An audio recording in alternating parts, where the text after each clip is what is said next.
Selamat pagi anak-anakku mahasiswa kedokteran seluruh Indonesia, terutama Fakultas Kedokteran yang diampu oleh Universitas Indonesia, antara lain adalah Universitas Bengkulu, Universitas Tanjung Pura, dan Universitas Palangkaraya. Juga rekan-rekan sejawat dokter yang saya kasihi.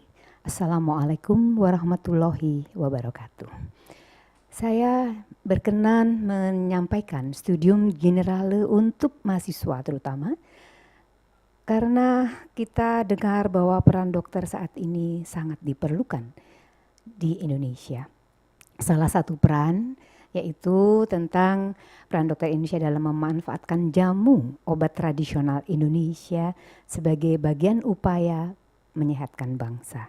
Kenapa judul ini saya tampilkan? Karena kita tahu bahwa Indonesia kaya akan tanaman obat dan kalau mau dilihat nomor 2 terbanyak di dunia setelah Brasil. Tapi kalau dikaitkan dengan keadaan yang ada di laut, maka kekayaan kita pastilah nomor 1 di dunia. Tapi benarkah kita sudah memanfaatkan jamu itu lebih baik dibandingkan dengan negara-negara lain yang tidak punya tanaman, tetapi ternyata menggunakan tanaman-tanaman kita dan kemudian dipatenkan di negara mereka. Kita mulai dari latar belakang kenapa. Kita melihat bahwa kita mempunyai Undang-Undang Kesehatan Republik Indonesia tahun 36 tahun 2009 yang menyebutkan pada pasal 1 ketentuan umumnya bahwa ada yang menyebutkan tentang pelayanan kesehatan tradisional adalah pengobatan dan atau perawatan dengan cara dan obat yang mengacu pada pengalaman dan keterampilan turun-temurun. Demikian juga pada pasal 48, pelayanan kesehatan tradisional merupakan urutan kedua dari 17 jenis pelayanan kesehatan secara khusus. Dan kedua pasal ini ingatkan kepada kita sebagai dokter, kita sebagai tenaga kesehatan yang tersumpah atau bersumpah, maka kita wajib juga membantu negara, dalam hal ini adalah Indonesia, untuk memajukan obat tradisional ini. Kenapa? Karena pasti nanti ada alasan khusus kenapa saya harus bicara. Demikian juga alasan kenapa di dalam Undang-Undang Nomor 29 tahun 2004 tentang praktek kedokteran.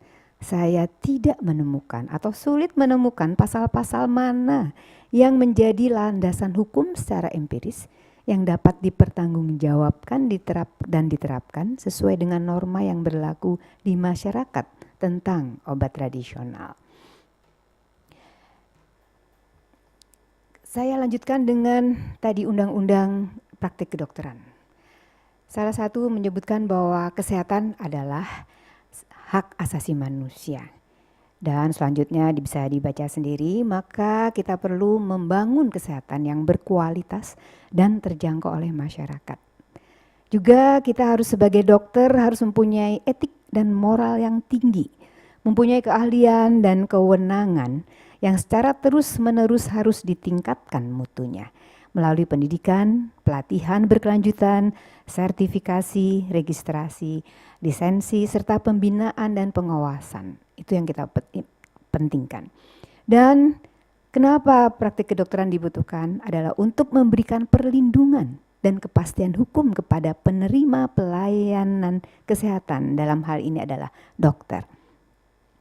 Dalam pasal 39 Undang-Undang Praktik Kedokteran menyebutkan bahwa praktek kedokteran diselenggarakan berdasarkan pada kesepakatan antara dokter dengan pasien dalam upaya untuk pemeliharaan kesehatan, pencegahan penyakit, peningkatan kesehatan, pengobatan penyakit, dan pemulihan kesehatan. Hal inilah yang kita tidak temukan secara detail bahwa terkait dengan obat tradisional maupun tradisional komplementer alternatif apalagi.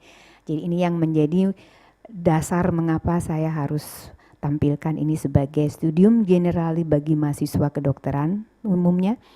dan khususnya bagi dokter-dokter yang sudah menjalani praktek kedokteran hingga saat ini. Bagaimana peran dokter ini di Indonesia? Kita tahu bahwa dokter merupakan ujung tombak pelayanan kesehatan, dan undang-undang juga menyebutkan bahwa dokter umum, kita nggak ngomong dokter umum, dokter baru lulus nih ceritanya, yang harus melakukan internship di rumah sakit tipe D atau tipe C ataupun di puskesmas, mereka akan menjadi dokter layanan primer. Mereka akan bekerja tanpa dokter spesialis di layanan primer di puskesmas terutama. Dan mereka akan menemui banyak masalah bagi masyarakat-masyarakat yang tidak mendapatkan pelayanan konvensional menggunakan obat-obat modern. Bagaimana mereka bertanya pada dokternya, "Dok, boleh tidak saya minum Sambiloto?" Dokternya enggak tahu Sambiloto kayak apa. Ya, dokter enggak tahu. Loh, bukannya dokternya sebagai pelayan ke kesehatan yang primer, kok enggak tahu Sambiloto itu apa? Nah, itulah pentingnya.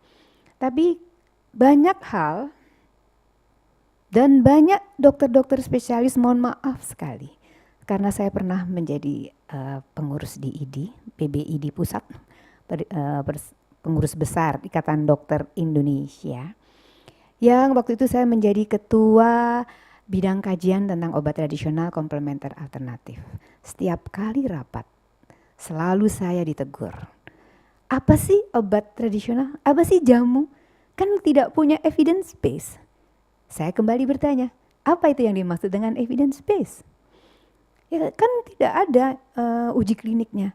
Bagaimana dokter tahu bahwa tidak ada uji kliniknya? Banyak negara lain sudah melakukan uji klinik obat tradisional. Tapi obat tradisional Indonesia yang dibawa ke luar negeri. Contohnya tadi Sambiloto. Tanaman kita banyak di sini. Juga temulawak. Itu adalah ginsengnya Indonesia. Tapi apakah benar itu menjadi primadonanya Indonesia? Ternyata belum. Karena apa? Sebagian besar tanaman itu dipatenkan di luar negeri. Padahal itu punya Indonesia. Misalkan tadi, selalu saya ditanya, kan jamu tidak mempunyai evidence base. Itu tadi yang pertanyaan pertama. Saya tanya kembali, apakah harus evidence base-nya dilakukan di Indonesia? Ya iya harus. Karena tanaman itu adalah tanaman Indonesia. Sekarang kembali saya bertanya, kalau dokter menggunakan obat konvensional, apakah dokter juga melakukan evidence base di Indonesia? Tidak kan? Evidence base-nya dilakukan semua di luar negeri. Ya, tidak ada yang evidence base untuk konvensional dilakukan di Indonesia. Padahal masyarakat kita beragam-ragam suku bangsa dan beragam-ragam juga genetikanya berbeda-beda. Kenapa kita memakai itu sebagai acuan? Karena sudah diuji di luar negeri. Kita selalu luar negeri minded, selalu percaya dengan luar negeri. Dan sekarang saya tanya kembali, evidence based medicine-nya itu apakah uji klinik fase 3 untuk obat tradisional? Harus. Saya tanya kembali, bagaimana dokter melakukan evidence based untuk obat tradisional fase 3? Dan itu jawabannya selalu muter, enggak karu-karuan. Saya agak kecewa. Sekarang saya balik, sekarang dokter sebagai dokter spesialis, dokter menggunakan lebih dari 10 obat konvensional. Dan masing-masing obat sudah mempunyai evidence base. Tetapi apakah 10 apakah 10 obat konvensional yang dokter berikan kepada pasien sudah ada evidence base-nya? Apa jawaban yang paling menyakitkan? It is my experience. Waduh, kalau itu experience-nya dokter berapa lama pengalamannya? Sedangkan jamu atau obat tradisional Indonesia sudah beratus-ratus tahun kita memanfaatkan. Kalau saya sampai saking keselnya nih ngomongnya, kalau demikian dokter tidak ada Erni di Indonesia hidup. Tidak ada dokter hidup. di sini. Karena pada mati semua, karena dibilang katanya tidak ada evidence base jamu dan itu tidak aman. Itu adalah contoh untuk supaya Anda juga mengenal bahwa jamu tradisional Indonesia sudah digunakan ratusan tahun.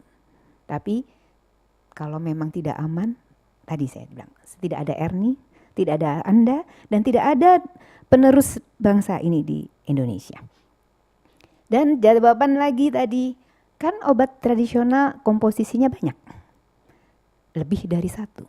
Dan itulah mereka yang karena tidak tahu konsep obat tradisional atau jamu. Karena jamu itu terdiri berbagai komponen yang kita ketahui bahwa setiap komponen itu saling membantu atau istilahnya efeknya sinergi. Dan ada juga yang efeknya menurunkan efek samping. Karena itu biasanya kita tidak ekstrak menjadi isolat murni. Kalau itu menjadi isolat murni, itu akan menjadi obat. Sebagai contoh, dokter menggunakan digoxin. Itu adalah dari Folia digitalis. Kalau dokter menggunakan Folia digitalis, kita makan satu batang, aman-aman saja. Tapi begitu Anda mengambil isolat murninya digoxin, dosisnya sangat-sangat kecil dan range dosnya sangat rendah. Karena itu kita harus hati-hati dan itu adalah obat itu sangat beracun. Itu dia menjadi kendala bahwa selalu diinginkan menjadi obat murni tunggal satu komponen. Untuk herbal tidak demikian. Karena masing-masing komponen akan berinteraksi atau bersinergi untuk menghasilkan efek. Dan bukan efek kuratif umum yang kita inginkan, tetapi adalah efek preventif dan promotif. Karena itu kalau daya tahan kita lebih baik atau kita mempunyai imunitas yang lebih tinggi, maka umumnya penyakit-penyakit akan bisa reda kembali. Itu adalah contoh yang harusnya dokter-dokter spesialis terutama, mohon maaf, mereka selalu mengklaim bahwa jamu tidak punya evidence based medicine. Tadi itu ya selalu demikian. Jadi kalau dokter menggunakan lebih dari 10 obat, tadi yang evidence base-nya belum ada dan hanya karena pengalaman pribadi saja, maka itu menurut aturan farmasi dokter sudah menyalahi aturan menggunakan polifarmasi.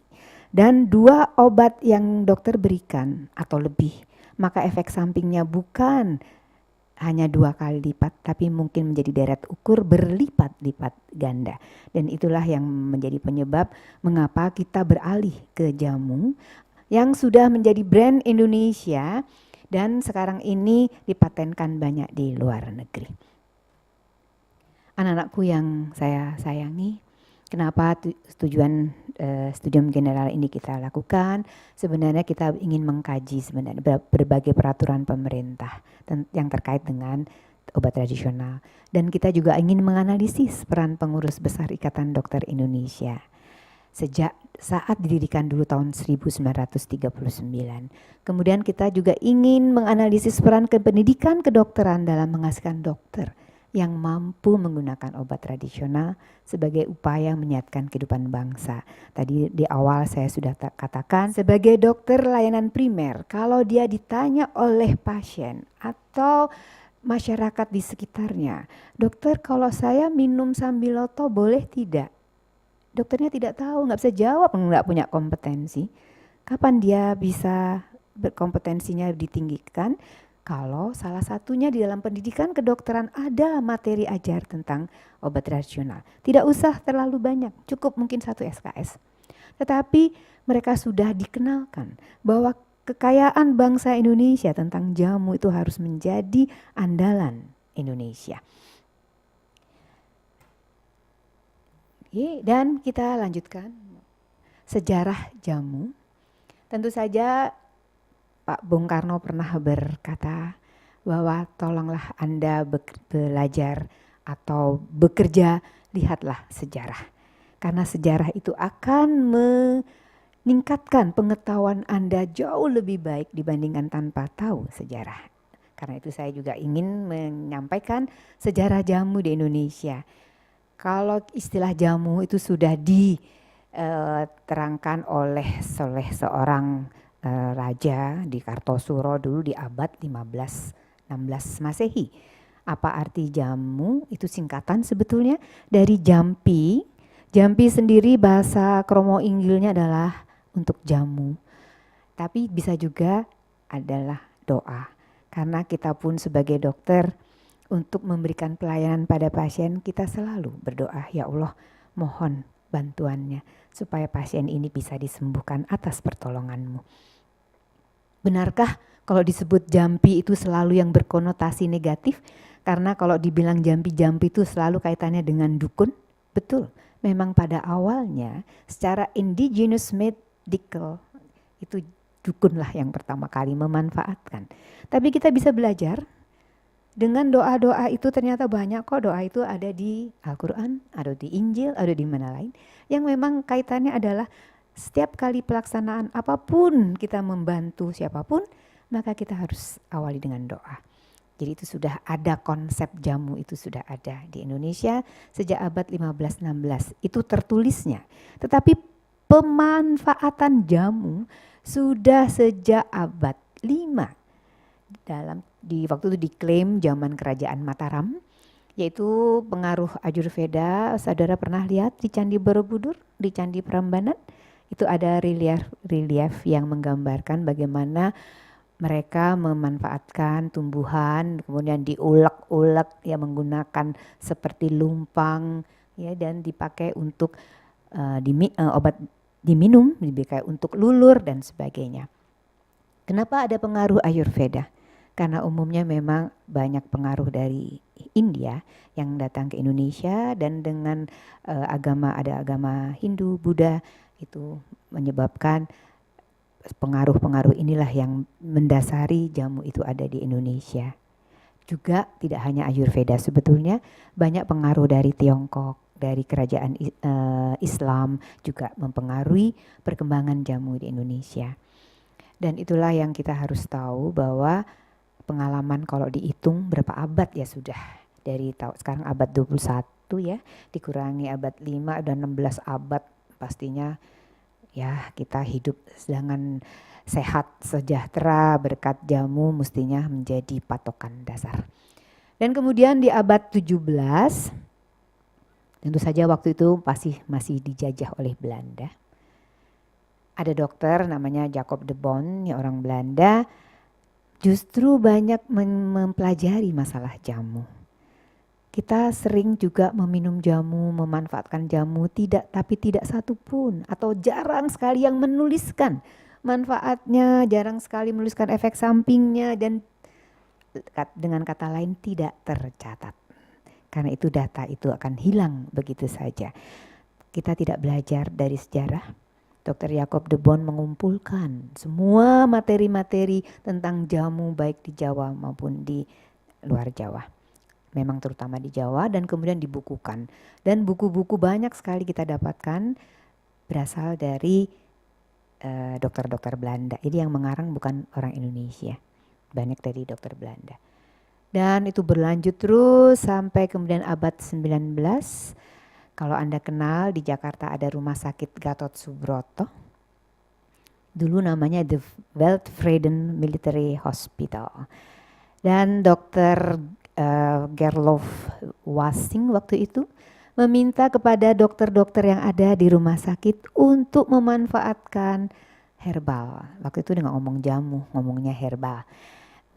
Untuk meningkatkan kesehatan pasien-pasien yang ada di rumah sakit, dan sengaja juga menanam tanaman-tanaman obat di sekitar Gatot Subroto. Tapi sekarang kita lihat cuma bangunan yang tinggi-tinggi, tidak ada tanaman obat di sana, dan itu kita harus melihat lagi sejarah. Perlukah demikian? Pada akhir tahun 1930 kita kenal Dr. Abdul Rashid dan Dr. Seno Sastro Amijoyo. Beliaulah yang ingin meminta dua orang waktu itu praktisi jamu datang pada waktu itu dibilang konferensi seperti pertemuan, sekarang Muktamar ID namanya, pertemuan untuk mempraktekkan kayak bagaimana sih jamu itu dimanfaatkan oleh masyarakat. Dan mereka tertarik sehingga meminta untuk mereka kemudian mengusahakan supaya jamu itu masuk di dalam pelayanan kesehatan. Dan kita minta waktu itu diusahakan memang untuk tindakan preventif karena saat itu harga obat konvensional sangat mahal. Tahun 1939 pertama kali Ikatan Dokter Indonesia melakukan konferensi yang pertama dengan mengundang tadi 2 orang pengobat tradisional. Mereka mempraktekkan bagaimana cara mengobati secara tradisional dan itu menjadi bahan pertama kali oleh Ikatan Dokter Indonesia memasukkan jamu ke dalam pelayanan kesehatan. Dan kemudian lanjut pada tahun 1940 dilakukan seminar jamu yang pertama di Solo. Dan semua yang dilakukan di Solo. Karena itu kenapa Solo menjadi pusat sekarang jamu di Indonesia. Jadi pertama kali seminar jamu di Solo sudah menggebu-gebu bagaimana untuk meningkatkan jamu untuk tindakan preventif promotif. Tapi belum sampai maju timbullah Perang Dunia di tahun 1945. Habislah sudah peran-peran jamu, sudah pokoknya semua menyelamatkan diri untuk upaya selamat saja karena kita waktu itu perang. Saya belum mengalami, cuma dengar saja. Dan masuklah semua kemudian produk-produk dari luar negeri. Karena sudah dijelaskan pertama kali ada penisilin dan itu ada uji kliniknya. Karena itu dasar itulah makanya disebut evidence based medicine. Karena itu masuklah banyak obat yang lain, maka penggunaan jamu oleh dokter kembali menurun. Jadi memang itu naik turun nih dokternya memang nggak konsisten. Jadi itulah yang terjadi di lanjutan bahwa setelah jamu itu berkurang pemanfaatannya karena banyak obat-obat konvensional masuk ke Indonesia yang sudah dinyatakan mempunyai evidence based medicine. Tahun 1966 kembali terjadi ada seminar jamu yang kedua di Solo. Menggebu-gebu mereka mengatakan bahwa jamu harus hadir di Indonesia. Semangatnya banyak tapi yang hadir dokternya cuma sedikit. Kebanyakan bukan dokter. Tahun 1978 ada perhimpunan peneliti bahan obat alam. Dan setelah saya melihat anggota yang terbanyak apoteker. Dan memang kalau kita lihat sampai sekarang, penelitian tentang herbal atau jamu, kalau lihat dari saya juga memperhatikan di indigenous study di Universitas Indonesia, itu di sub bidang prospecting, jadi untuk yang improving health. Itu kebanyakan memang apoteker, dokternya cuma sedikit. Semuanya apoteker untuk mengembangkan. Ya, kemudian tahun 80 HIPBOA yang tadi Himpunan Peneliti Bahan Alam berubah menjadi Perhimpunan Peneliti Bahan Alam Indonesia dan juga lagi-lagi anggotanya banyak apoteker, dokternya sedikit sekali. Dan juga saya kaitkan bagaimana publikasi ilmiah terkait penelitian herba atau jamu. Juga sangat kecil. Sebagai contoh, ini adalah di program Magister Ilmu Biomedik FKUI, saya sudah membuka file dari 2001 sampai 2010, saya belum yang terakhir belum saya lihat lagi. Ada penelitian terkait herbal, itu ada 228 tesis, jadi dari 228 tesis, cuma 14,5% meneliti tentang herbal. Dan hanya 27% dari yang meneliti herbal tersebut adalah dokter. Jadi bisa dibayangkan memang animo dokter untuk herbal ya dari awalnya memang kecil banget. Ya itu kan karena di pendidikannya tidak dikenalkan ya. Dan program pendidikan dokter spesialis farmakologi klinik, FKUI. Saya hanya memberikan pendidikan pada mahasiswa ini, satu SKS dibagi 4 dosen. Artinya saya cuma dapat kebagian 0,25 SKS. Sangat-sangat kecil. Dari 120 lebih SKS yang diperlukan untuk menjadi spesialis farmakologi klinik. Jadi artinya 1/120 SKS, ya kecil sekali mereka tahu. Tapi lumayan sudah tahu tentang herbal. Tapi sudah telat karena dokternya dulu tidak pernah tahu tentang herbal. Dan di antara mereka yang lulus sampai tahun 2012 ada 23 atau 24 lulusan dokter spesialis farmakologi klinik, kurang dari 20% yang meneliti herbal. Dan ini yang saya juga pertanyakan, setiap kali mohon maaf para ahli spesialis atau spesialis farmakologi klinik untuk beliau minta menjadi kolegium herbal. Bagaimana mungkin arti kolegium adalah istilahnya adalah ahli di dalamnya. Tapi hanya mendapat pendidikan selama 1 SKS saja. Jadi itu yang harusnya dibenahi supaya kita tidak mau saling menjatuhkan. Yuk kita buatlah suatu perhimpunan yang memang untuk meningkatkan herbal Indonesia. Jadi mohon maaf kalau sejarah ini kita akan berulang supaya kita mencari yang terbaik untuk meningkatkan herbal Indonesia atau jamu Indonesia. Dan bagaimana di dalam pendidikan dan penelitian. Kali ini kita pendidikan dokter di Indonesia harus mengikuti standar pendidikan profesi dokter Indonesia atau yang dikenal dengan singkatannya SPPDI yang dikeluarkan oleh Konsil Kedokteran Indonesia. Itu mengacu pada kurikulum 2005 dan sekarang harusnya sudah berubah mengacu kurikulum 2012. Di dalam kurikulum 2005 ada salah satu kompetensi yang harus dicapai, tetapi memanfaatkan namanya modul elektif.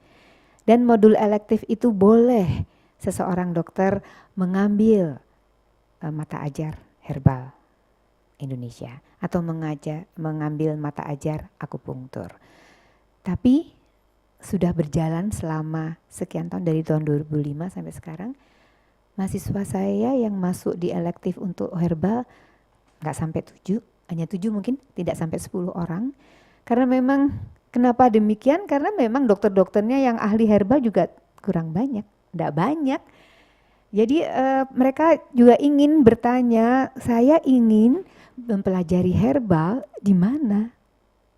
Jadi kita juga ingatkan bahwa di pendidikan profesi kedokteran memang belum tercantum mata ajar tentang herbal. Hanya di modul elektif. Walaupun cukup besar, 3 SKS, tetapi tidak jarang sekali mahasiswa ikut. Anak-anakku sekalian yang saya kasihi, dengan demikian kita inginkan sebetulnya ada yang lain. Ternyata tahun 2009 saya waktu itu ditunjuk oleh Pak Rektor, Pak Gumilar waktu itu, tolong Bu Erni, kalau panggil saya bukan Bu Erni ding, Mbak Erni tolong dong buat dengan teman-teman ada program studi magister herbal di UI. Boleh Prof, tapi saya harus tidak bisa bekerja sendiri karena saya harus dengan teman-teman. Oh silakan. Dan saya waktu itu dibantu dengan teman-teman di MIPA, tapi di MIPA-nya adalah sekarang menjadi Fakultas Farmasi. Dari kedokteran gigi, kemudian dari FIK itu ilmu keperawatannya, kemudian yang satu lagi dari kesehatan masyarakat. Jadi waktu itu kita sudah memikirkan ada rumpun kesehatan, jadi ada 5 fakultas ya waktu itu. Kita sudah buat, udah pontang-panting sampai ya udahlah sampai nggak tidur-tidur nih karena tahun 2010 mesti buka. Tapi perjalanan itu sangat sulit saya capai. Karena apa? Karena dokter-dokter sendiri menganggap itu tidak rasional. Kenapa? Itu tadi karena alasannya harus evidence based. Justru saya diminta rektor untuk menyusun program ini supaya meningkatkan evidence based medicine dari herbal, dari jamu. Karena memang harus melalui penelitian-penelitian. Dan itu yang kita harus kerjakan. Tapi tidak boleh buat praktek. Oke, kalau tidak praktek dia memang akan jadi saintis.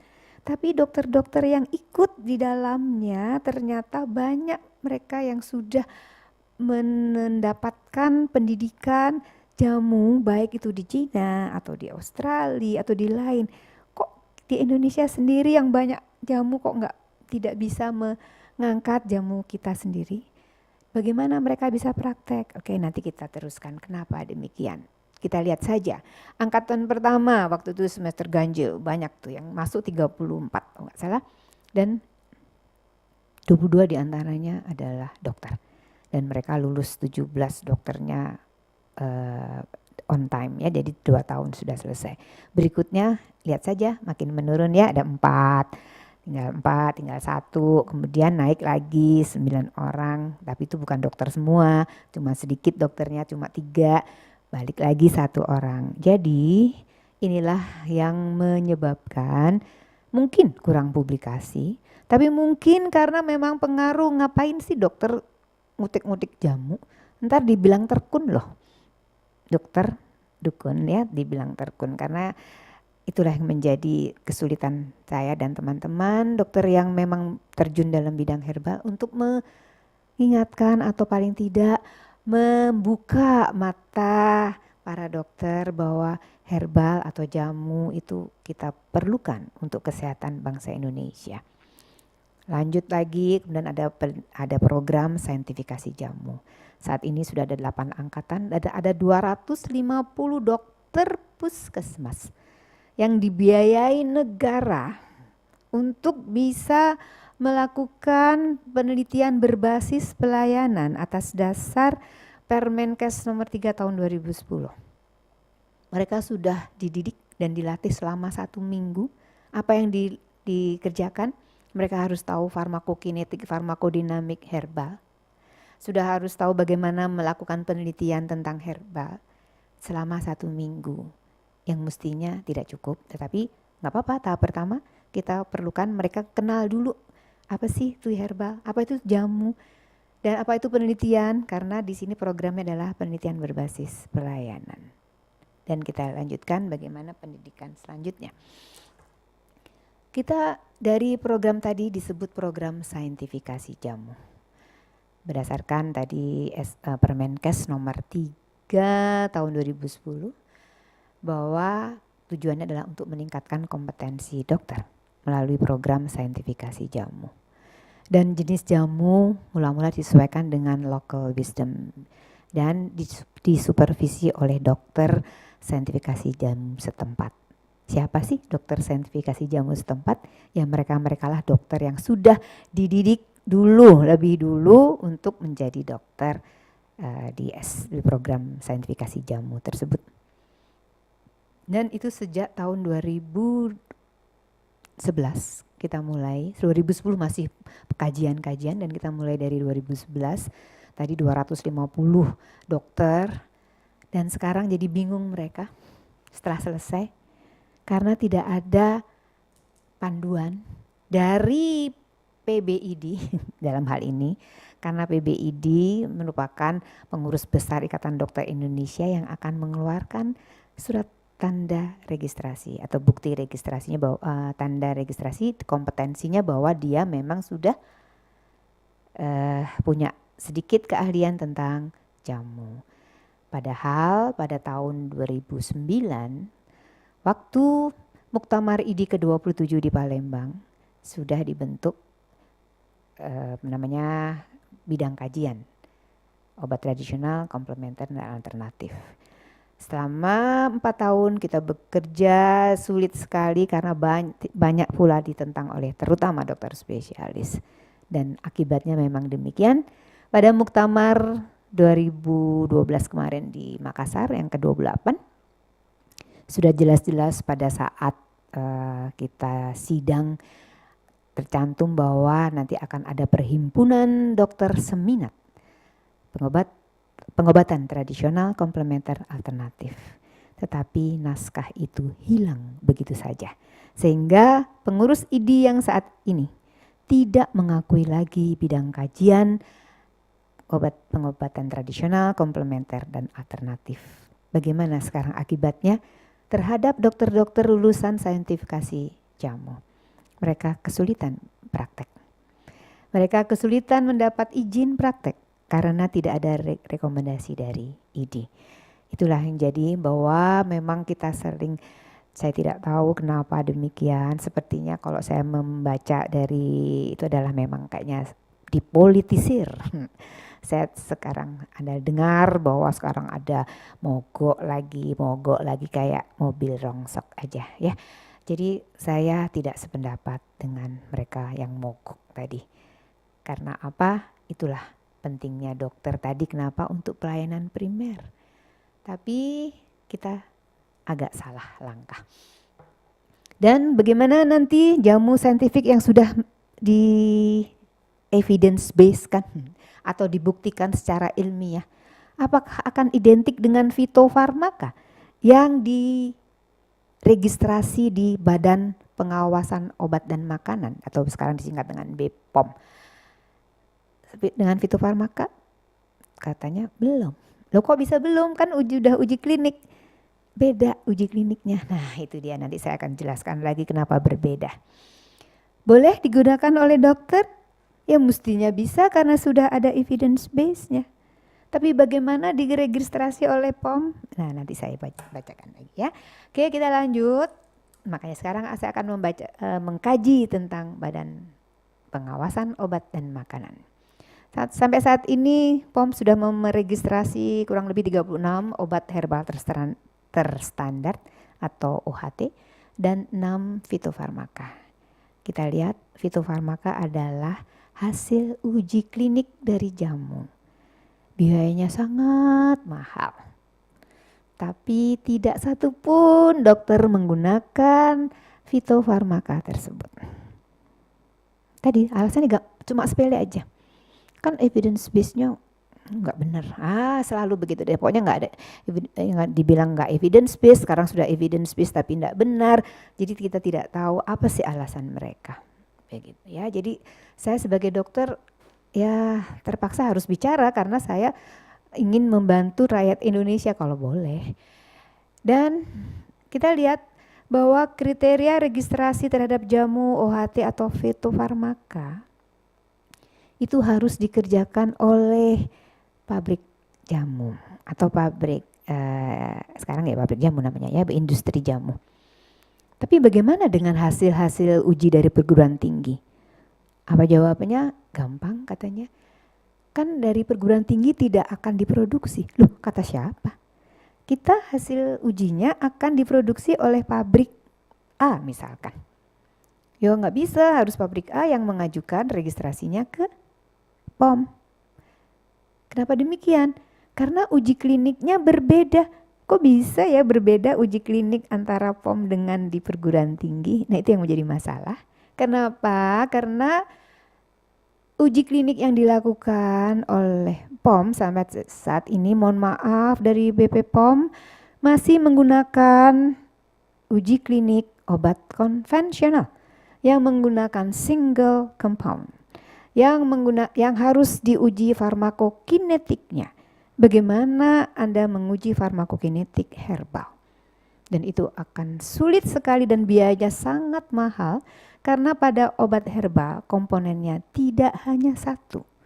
Dan misalkan contoh tadi sambiloto atau temulawak. Andrografolit adalah bahan aktif di sambiloto.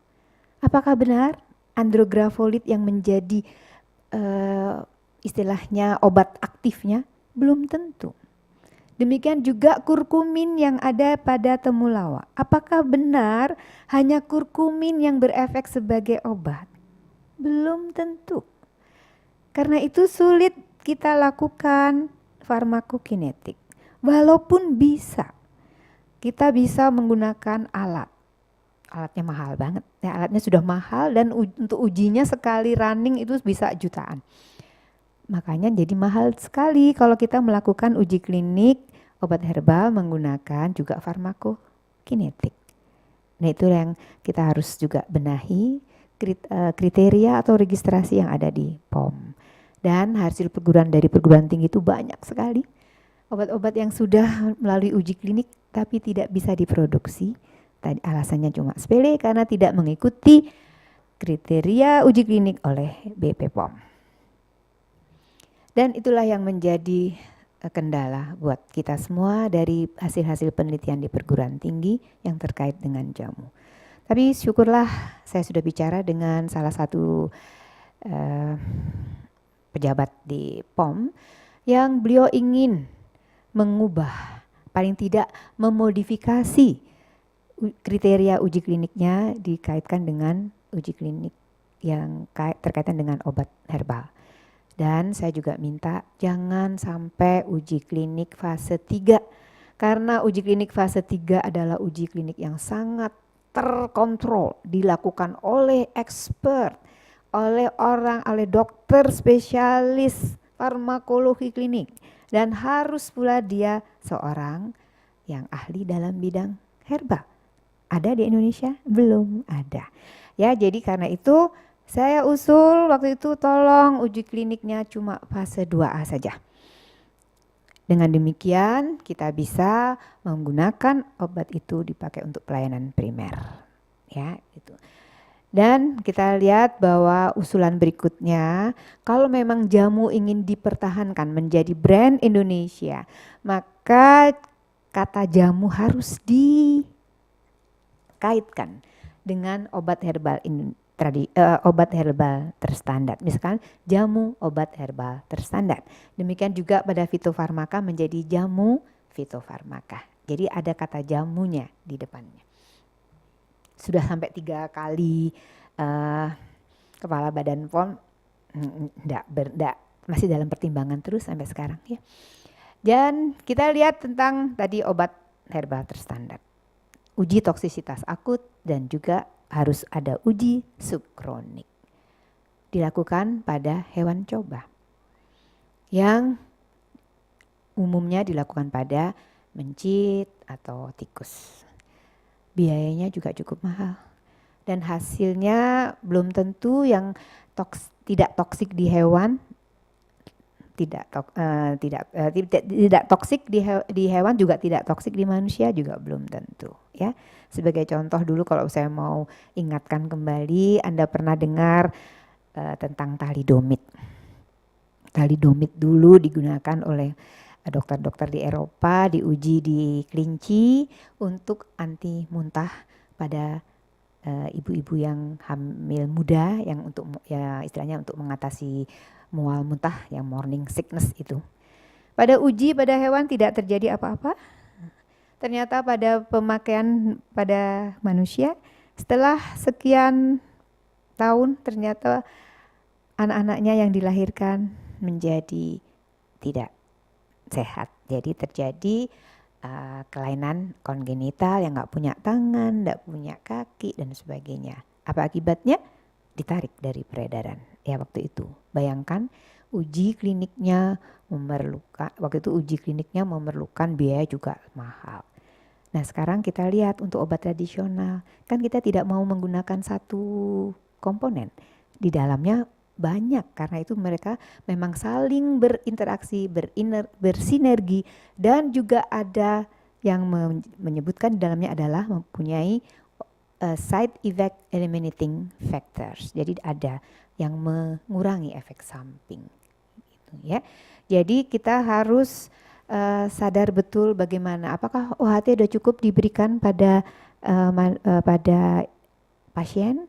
Kalau memang tidak ada yang lain dan bisa digunakan, kenapa tidak dipakai oleh dokter-dokter di layanan primer? Karena yang ditakutkan kan tadi toksisitas akut dan subkronik. Kalau toksisitas akut itu dosisnya adalah lebih dari 15 gram per kilogram berat badan, itu tidak toksik. Kita cuma identikkan saja. Apakah manusia akan memanfaatkan jamu itu 15 gram per kilogram berat badan? Contoh saya beratnya 50 kilogram. Saya akan makan 750 gram, hampir sekilo bahan obat atau jamu. Tidak pernah ada. Kita pakai paling-paling cuma 1 gram, 2 gram. Komponen aktifnya cuma kecil sekali.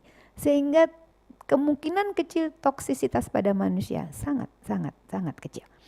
Tapi bukan berarti obat herbal tidak toksik. Ada beberapa obat herbal jamu yang toksik. Anda kenal dengan atropin, itu adalah dari Atropa belladonna. Hati-hati dengan Atropa belladonna. Anda meres daunnya, Anda minum, Anda bisa tidak bangun. Karena semua kering di tubuh sudah, karena memang efek sampingnya mengeringkan semua kelenjar di dalam tubuh karena mengandung atropin. Dosisnya sangat kecil. Demikian juga digoxin yang terkandung di dalam Folia digitalis. Kalau Anda memanfaatkan yang agak banyak tanaman itu, maka hati-hati, maka bisa terjadi henti jantung ya, karena digoxinnya itu bekerja di jantung. Jadi kita lanjut lagi dengan tadi fitofarmaka. Kita tadi sudah mengingatkan harganya sangat mahal dan harus terkontrol. Kita juga harus kaji fitofarmaka yang sudah ada 6. Kenapa pula dokter tidak mau memanfaatkan? Tapi hanya 1 yang dimanfaatkan oleh dokter. Kenapa? Karena iklan di TV-nya sering banget bermunculan. Jadi sepertinya dokter menggunakan atas dasar promosi obat. Benarkah demikian? Kita harus kaji lagi.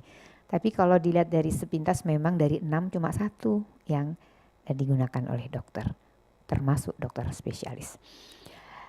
Dan itu tadi yang farmakokinetik ya. Tentu saja tidak mungkin dilakukan karena itu desain penelitiannya juga harus diubah. Dan saya sudah usulkan tadi diuji klinik fase 2A saja cukup, tidak perlu yang lain. Dan bagaimana cost benefit juga kita harus pikirkan. Dan ada usaha kita akan melakukan reverse pharmacology. Apa artinya? Kita sudah punya data-data ethnopharmacology, sudah punya data ethnobotani, segala macam etno sudah ada. Kita sudah punya datanya sampai efek samping tidak ada, sampai toksisitas tidak ada. Baru kita uji untuk menentukan bahwa apakah benar, itu melalui uji klinik fase 2A. Stop, tidak perlu lagi ke uji hewan dan sebagainya karena sudah dimanfaatkan oleh manusia sudah ratusan tahun, mungkin ribuan tahun. Itu namanya reverse pharmacology. Jadi dari ethnopharmacology kita kembali, kita cuma buktikan bahwa benar kok aman. Ya, amannya bukan pada tikus tapi langsung pada manusia dengan uji di klinik fase 2 saja, 2A. Oke, dan kajian farmakologis bisa Anda lihat bahwa apa bedanya tadi ya. Kalau secara umum kita bisa kembangkan, jamu itu komponennya multi, sedangkan konvensional tunggal. Bahan aktifnya juga multi, sedangkan konvensional tunggal. Target untuk jamu multi target. Karena itu kalau Anda kenal jamu bisa untuk malaria, buat kanker, untuk diare dan sebagainya. 1 jamu ya bisa macam-macam. Kenapa? Kan tadi kan komposisinya cukup banyak. Sedangkan obat konvensional targetnya 1 atau paling banyak 2. Dan farmakodinamiknya tentu saja tidak spesifik karena multifungsi, sedangkan obat konvensional spesifik. Farmakokinetik tadi saya sudah terangkan sulit diukur. Sedangkan konvensional mudah. Ya, dan dosisnya umumnya besar pada jamu dan sampai gram, tapi tidak kilogram, tentu saja bisa nggak mungkin masuk dalam makan sampai 1 kilo demikian ya. Dan obat konvensional kecil, ukurannya cuma mikrogram sampai miligram. Dan bahan dasarnya Anda kenal bisa simplicia atau ekstrak, dan Anda kenal juga di daerah Jawa Tengah tidak mau menggunakan bentuk kapsul. Ekstrak dimasukkan kapsul dianggap itu adalah obat modern. Mereka masih menggunakan simplicia sederhana yang direbus atau diseduh. Bandingkan kalau itu dimanfaatkan di Jakarta. Anda mau minum jamu yang direbus, tentu saja sampai 1 gelas begitu ya, pahit dan tidak enak. Karena itu industri jamu membuat bentuknya ekstrak, lebih praktis dan dimasukkan ke dalam kapsul. Dan hati-hati, sekarang tidak ada ketentuan bahwa Simplicia tidak boleh digerus, kemudian dimakan semuanya itu. Jadi istilahnya sampai bahan pembawanya itu dimakan semua tidak boleh. Jadi yang boleh diberikan adalah hasil ekstraksi dari Simplicia atau ekstraknya benar ya. Sedangkan bentuk yang konvensional itu adalah serbuk atau kristal. Dan bentuk sediaannya tadi saya sebutkan sederhana sampai yang modern. Dan saya ingatkan bahwa memang uji klinis jamu harus dibedakan dengan uji klinik obat konvensional. Dan aspek farmakologis dan keamanan herba jamu tadi saya sedikit sudah singgung, tidak semua herba aman dikonsumsi. Anda kenal tadi Atropa belladonna, dan uji toksisitas juga harus mengerti. Umumnya kalau tidak toksik bila dosisnya 15 gram lebih per kilogram berat badan, tentu saja itu aman, dianggap aman. Terus Anda juga harus tahu, mahasiswa, teman-teman dokter, bahwa memang ada interaksi herbal dengan makanan, dengan obat atau herbal lain. Sebagai contoh, kalau Anda memakan bawang putih. Bawang putih mengandung alisin yang hati-hati, dia itu pengencer darah atau disebutnya trombosit agregasi, ya anti trombosit agregasi, sama dengan aspirin. Jadi kalau Anda makan bersama-sama dengan aspirin, maka akan terjadi bleeding atau perdarahan. Karena itu kita harus belajar pula di pendidikan kenapa perlu mengerti herbal itu semua juga tidak aman ya. Dan juga cara pembuatan juga berpengaruh. Apakah itu ekstraknya etanol atau air, itu juga mempengaruhi efek. Karena obat-obat yang larut di dalam air belum tentu larut dalam etanol dan sebaliknya. Umumnya bahan-bahan yang larut dalam etanol adalah bahan-bahan aktif yang dalam tanda kutip agak toksik ya. Sedangkan obat yang dalam air umumnya lebih aman. Karena kita lihat pada umumnya mereka-mereka yang menggunakan kan tidak merebus dengan etanol, mereka merebusnya dengan air. Ya, jadi umumnya tidak terjadi efek toksik yang berlebihan. Dan bagaimana dengan cara pembuatan obat tradisional yang baik? Itu ada sudah ada di pabrik-pabrik jamu atau industri jamu yang besar. Mereka sudah mensertifikatkan cara pembuatan obat tradisional yang baik dan benar tentu saja. Ya, karena kalau tidak maka ditutup nanti pabriknya. Dan juga tergantung penyimpanan, suhu, kelembapan, cahaya juga berpengaruh.